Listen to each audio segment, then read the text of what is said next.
Hey folks, it was a common Twix bar that got me. Just a Twix. You see, I eat them pretty regularly. In fact, my most common snack is this, Twix and a Diet Coke.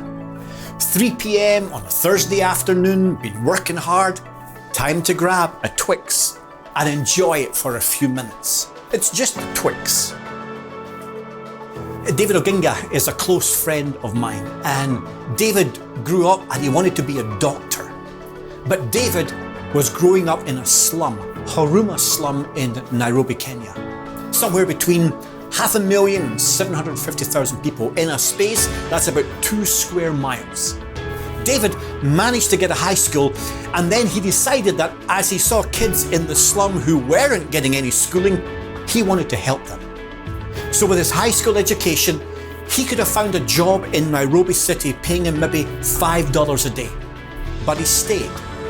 And he stayed to help the kids. So he and his friend Jared began to tutor some kids. He rummaged around through trash to find things to sell, to put food on his table and keep helping the kids.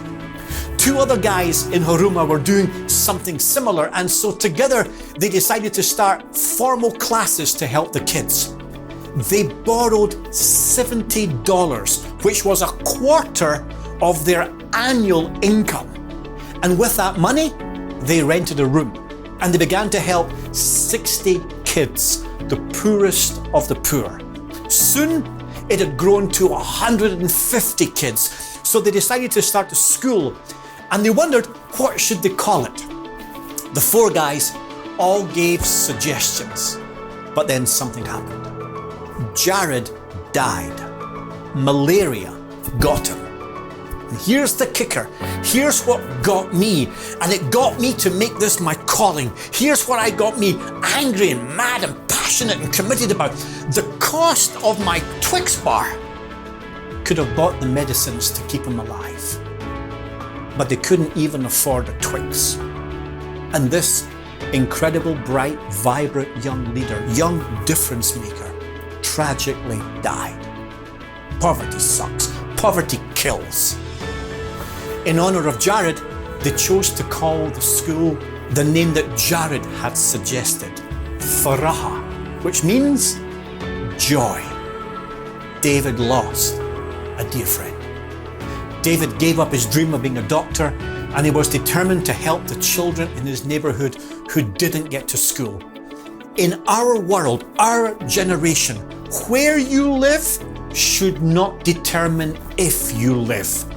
11,000 kids will die today of starvation-related illness every day. The cost of 1 bite of my Twix, let's say 30 cents or so worth, could feed a child for a day. 30 cents. This tells me that for the amount of money, you don't need to be rich to help the poor. You just need to want to do it. You give and they live. Give, people.